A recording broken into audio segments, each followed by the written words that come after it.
Kia ora tātou. Hello, everyone. Ko Owairaka te maunga. Owairaka is the mountain. Ko Hauraki te moana. Hauraki is the sea. Nō tamaki aho. I am from Auckland. Ko Jarvis toku whānau. Jarvis is my family name. Ko Brendan toko ingoa. Brendan is my name.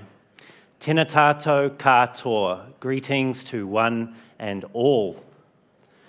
I've just given you my pepeha, a brief introduction of my person, my people, and my place in Te Reo Māori, the language of New Zealand's Indigenous people. Being here with you in Melbourne, I'd also like to acknowledge the elders past and present of the traditional custodians of the land beneath our feet, the Wurundjeri people.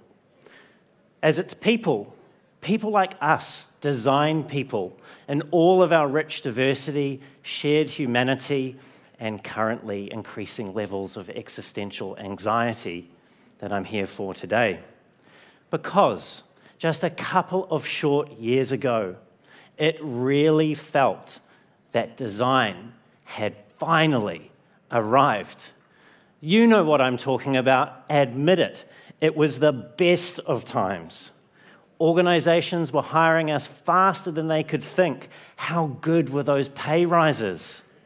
It was awesome to be a designer. But lately, perhaps you've also noticed those little green open to work badges sprouting up on LinkedIn like weeds. Maybe you've been one of them, or maybe you're wondering if you might be next. A day at work is starting to feel more like an episode of Survivor than Utopia. On top of this, AI is rapidly coming of age and seems to be coming for our jobs, at least as we know them. Will we be co-pilots or cabin crew? The distinct smell of fear is in the air. All of this, that's you, Teddy, hello, my son. All of this when our shiny new seats at the table had barely bloody begun to get warm. And so, here we are, at what some consider the worst of times, pondering big questions like, where do we go from here? How do we know what to believe? Do we have what it takes? I get it. The future is uncertain, but that's true for everyone. What is certain is that as design people, we don't wear fear well. It just doesn't suit us. We're too optimistic, too creative, too forward-thinking for that. So I'm here to share some good news with you. Fear is a choice, and we have much better ones to make if we can just bring them into focus. To achieve that focus, to build a better future for ourselves and for our field, we need to take three important actions. First up, this is the fun one, we need to engage in some critical self-reflection. Yes, we need to spend a bit of time on the couch. Secondly, we need to learn to separate signal from noise, as there's a lot of noise out there at the moment, isn't there? And last but not least, we need to cultivate our courage, because we're going to need some. To help us do that, I'll be bringing each of those gentle nudges to life today by sharing three very different stories with you. Are you ready? Yes? All right, here we go. All right, fasten your seatbelts. We're about to dive into some dystopian sci-fi. We've got to travel across some galaxies to get there. But first, let's not beat around the bush. AI is already fundamentally changing how we design. And in the near future, it's likely to take over much of the craft part of the work we do. However you may feel about that, whether you agree, whether you disagree, or if you're just not sure, it has raised an important question that each of us needs to answer. And how we answer that question matters to all of us. No pressure. A large, heavy, automated blast door opens into a narrow, austere, dimly lit concrete corridor. The hydraulics of the door's mechanism can be heard working before it comes to rest with a loud clunk. In the middle of the corridor sits a plain metal desk with two similarly utilitarian metal chairs, one on either side. A flag solemnly hangs at rest beside the desk. At the other end of the corridor is another large, heavy blast door. A bored, bureaucratic-looking, late middle-aged officer carrying a briefcase unceremoniously trudges through the open door, making his way towards the desk. His footsteps echo in the corridor. He takes the seat nearest to him and places his briefcase on the desk. He opens it and removes a picture of his family, placing it to his left. He then takes out a folder and half-heartedly scans the papers within. Here is a man going through the motions. Seemingly satisfied, he closes the case, rests his head on the back of his chair, and shuts his eyes. He begins to fall asleep. Suddenly, the door at the other end of the corridor opens. The officer is startled awake. For 40 years, no one from the other side has come. And then he hears them, their unmistakable, intimidating mechanical sound. He feels his throat tighten, his pulse races. He presses back hard into the chair, instinctively wanting to run, but duty keeps him seated. Two 6'6" humanoid robots enter the corridor and stand guard on either side of the blast door, the red dots of their vision systems menacingly moving from side to side. Then, footsteps coming from somewhere behind the open door. A tall blonde woman in red knee-high boots and a striking red outfit appears and purposefully walks around to the officer's side. She sits on the desk in front of him and looks down inquisitively, studying him like a curious new pet. The officer doesn't move. She asks him, "Are you alive?" A simple yet profound question, and not one that he thought he would be asked today. He's captivated and confused. He wonders who this woman is. Is she human? Then, gathering his thoughts, he responds, "Yes." It's all he can manage. The woman considers his answer and then says, "Prove it." She leans down and kisses him seductively. He's reluctant at first, but that soon fades. Outside the space station, a massive ship can be seen above. It fires a missile, which, like a snake, winds its way towards the space station, slamming into it. Bang! The corridor shudders violently. The blast jolts the officer from the kiss, a stark realization dawning. He won't be alive for much longer. The woman looks at him coldly now and says, "It has begun." The officer is now paralyzed by fear, not duty. Outside, more missiles rain down with fury on the space station. Within seconds, it is destroyed, and along with it, so is 40 years of uneasy peace between humans and their now sentient creations. Has anyone guessed it? That's not Michael Tam. The Cylons. That was the opening scene of the 2004 version of Battlestar Galactica, and what immediately followed was the indiscriminate nuclear obliteration of all 12 human colony planets, and then the relentless and violent pursuit of the remnants of humanity across the galaxy. And we think we've got problems? As the humans desperately seek to avoid total destruction and find a safe new home, they are forced to quickly adapt to their new reality and to answer an important underlying question. What does it mean to be human now? Although our situation seems a little less dire, we too are currently challenged to answer a similar question. What does it mean to be a designer now?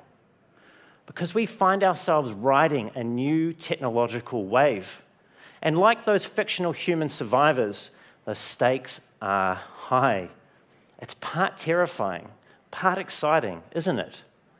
Let's not be like the human officer in the story, caught by surprise and without a plan. And equally, let's not be like the Cylon in red, seeing everything in front of us as a threat to be exterminated either. We quickly, as in very quickly, need to accept and adapt to our new AI-infused reality. So right now, when I ask you, what does it mean to be a designer now? What's the first word that comes to mind for you? Make a mental note of it. And what I'd like you to do is after this session, after I have a chat with Felix after this presentation, find someone else and ask them what their word was, and then share yours with them. What's the difference? Be curious about that, and don't be afraid to dig into some deeper discussion. Most importantly, though, after you've left here today, keep having this conversation with others. Why? Because today, a career in design that's seldom examined is not one likely to last. On that cheery note, alongside the looming challenge that AI presents, it's pretty clear that companies are actively re-evaluating the role we play in their businesses. Is it just a blip, or is design in decline? I reckon it's the former, but with so many opinions out there about what's going on, it can be hard to see things clearly and know how to respond. And that brings me to my second story, where we're going to learn to make better sense of events by traveling back in time to feudal Japan and exploring the life of one of Japan's greatest swordsmen.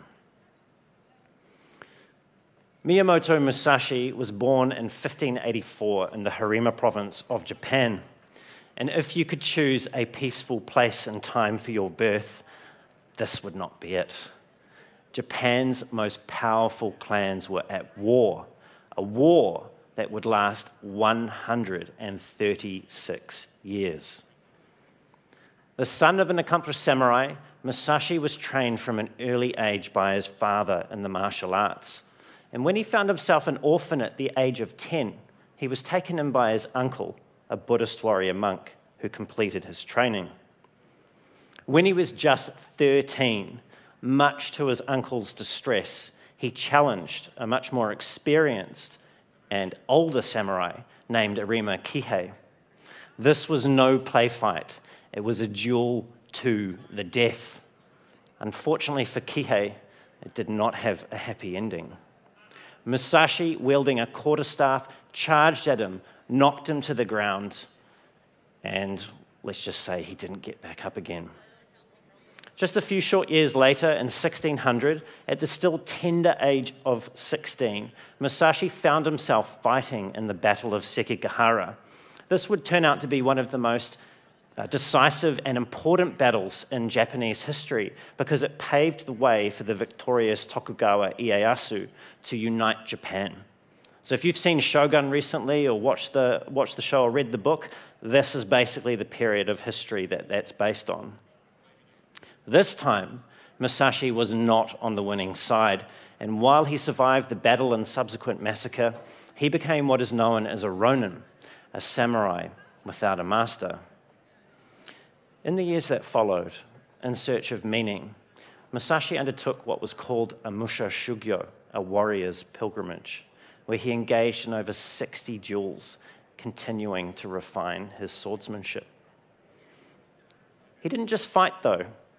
He also painted, practiced calligraphy, and reflected heavily on life, eventually withdrawing entirely from dueling to focus on writing about and teaching the martial arts, including their moral implications. I imagine killing over 60 people gave him plenty to think about. In 1645, Musashi recorded his philosophy in a book called Gorin Nosho, the Book of Five Rings, which is often compared to a very famous book you may have heard of before, Sun Tzu's Art of War. Not long after, at the age of 61, he died, eventually bested by lung cancer. I don't know if he was a smoker, but I suspect he might have been. One of the most well-known aspects of Musashi's philosophy is the distinction he drew between our observing eye, ken, and our perceiving eye, kan. Our observing eye is what tries to see things as they are. It tries to find the objective reality of a situation without automatically muddling in all of our unfiltered value judgments. In the other socket, our perceiving eye tries to see beneath the surface. It tries to find patterns, to make sense of events, to understand their significance. This 1986 ad from The Guardian does a really great job of illustrating these two eyes and why we need them to work together. An event seen from one point of view gives one impression.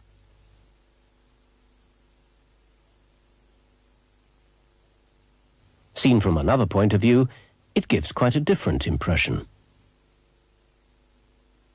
But it's only when you get the whole picture you can fully understand what's going on.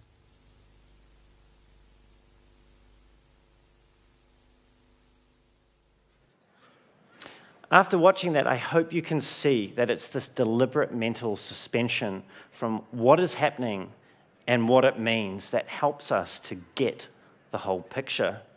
If you think about design research, that's why there's a very clear separation between observation, literally the observing eye, and synthesis, the perceiving eye.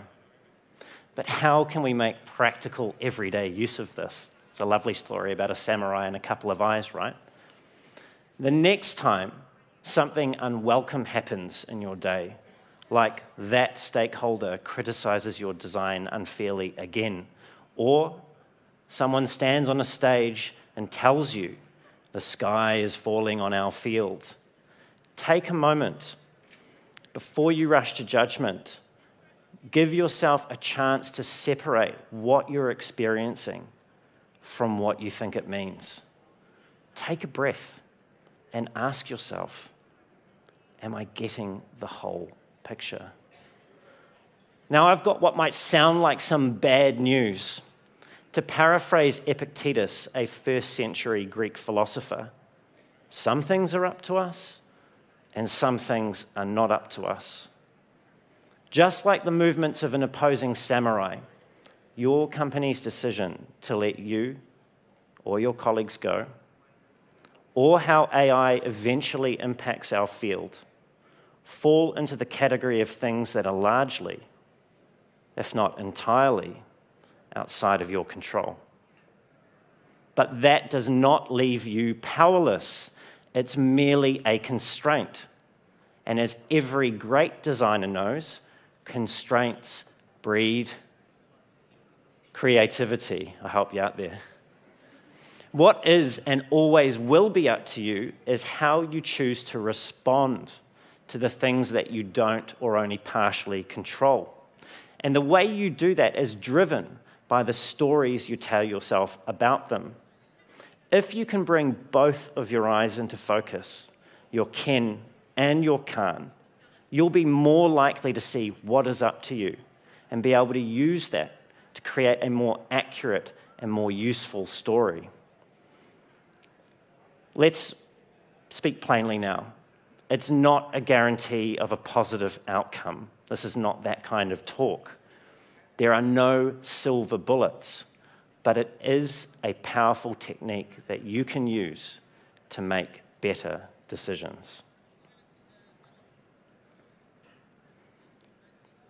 One of those things that was up to us today was to be here at Design Outlook, participating in shaping the future of design in Australia. And as we've been sharing our stories and reflecting on the profound changes that are happening all around us, from the economic conditions that are weighing on our minds, to the way that AI is literally reshaping our world, It feels like this is our 8-mile moment. Are we going to capture it or just let it slip? And that brings me to my final story, a personal story about someone who I loved and admired greatly, a cheeky bugger who went to hell and back more than once. This is my grandfather, Ray Xavier Jarvis. Popper, as he was affectionately known to me, was born a little over 100 years ago in Lyall Bay, Wellington, across the pond. 21 short years later, after qualifying as a Sparky, he left that small, sleepy seaside suburb for his big OE, enlisting in the New Zealand Army and joining the 2nd New Zealand Expeditionary Force. Popper's overseas experience was probably a little different to yours and mine. It saw him fight Nazi fascism on the front lines in North Africa and then Italy, alongside other young Anzacs. One of the lucky ones, after the war he returned home, only to find that his mother had given away all of his things. It seems she never expected to see him again after waving goodbye the day he boarded the boat to Africa. Not long after returning to civilian life, he met and married my grandmother, Mary. Together, they lovingly raised 5 children. They also endured as many miscarriages. Exhibiting excellent Protestant work ethic for a Catholic, Popper served his local community as an electrician for 58 years, until, in his early 80s, his sight failed, and the insidious early stages of dementia meant that he had to give it away. 20 years earlier, he had invested a significant portion of the proceeds of that work ethic in the share market. And then, along with many other hard-working families, he subsequently lost it all on October 19, 1987, an infamous day known as Black Monday.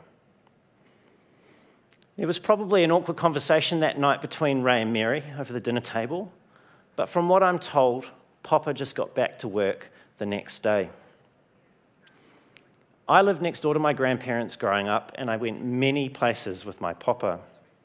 When I was 12, I remember going with him to a funeral.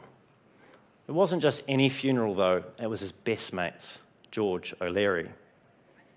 Uncle George also fought in World War II, and most of them made it back. He lost his leg above the knee in the meat grinder known as the Battle of Monte Cassino. Although, like George, my Popper survived the war, he never completely escaped it. It was buried deep in his subconscious like a parasite.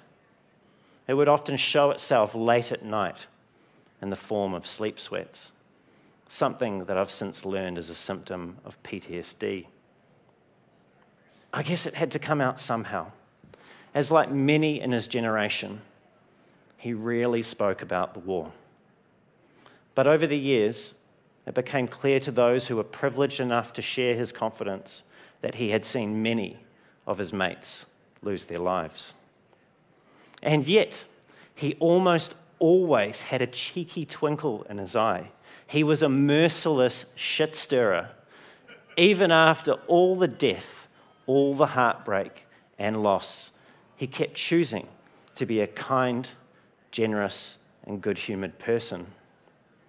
Whether he knew it or not, he was also a bit of a philosopher, and there's something that he would often say that has always stuck with me. Brendan, don't wish your life away.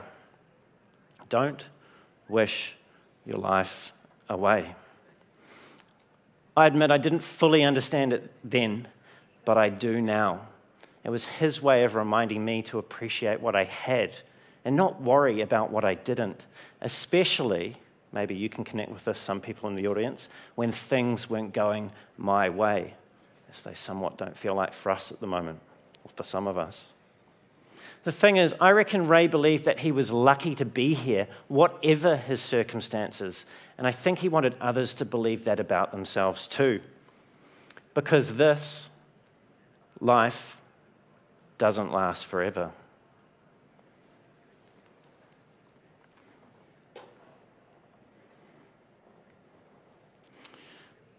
On Wednesday, the 9th of December, 2009,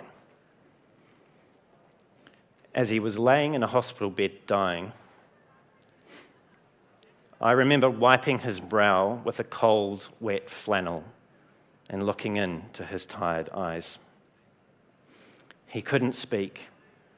His cheeks were sunken, his breathing labored. Death was on his way. But even through the mist of his cataracts, I'm sure I could still see that cheeky twinkle. At 4 a.m. the following morning, the phone rang, piercing the night. My mother answered. It was her eldest brother. Papa had died. During his 87 years on this planet, Ray Xavier Jarvis didn't let external events crush his spirit. Not the economy, not miscarriages, not even war. He never wished his life away, and so he lived a good one. Why did I tell you this story? Because for many in our community, these are difficult times. And if they aren't for you today, then they may be tomorrow. Whether we like it or not, adversity is part of the human condition. It's just part of the deal. What matters is how we face it, because facing it well gives our lives greater meaning. Think about it. Who would you be without the challenges you've already overcome? And who will you inspire by how you face the one around the corner? I'd better wrap this up now so we can welcome Felix to the stage. Before we do that, I would like you to think about this, that any of us are here, as in alive on this planet, in this room together, at this very moment, is a statistical miracle. It's almost a 0% probability. So let's make the most of it and of whatever is to come. Because, are you ready for the secret? You were born with everything you need to face any adversity. And one of those things is asking for help when you need it. Together, if we can see what is in front of us clearly, we have a greater chance of finding a useful answer to the question of what it means to be a designer now. One that might lead to a positive future for our field. So have that conversation at afternoon tea about what it means to be a designer. Start seeing situations like a samurai. And most of all, no matter how hard things get, no matter what's going on, don't ever wish your life away. Thank you.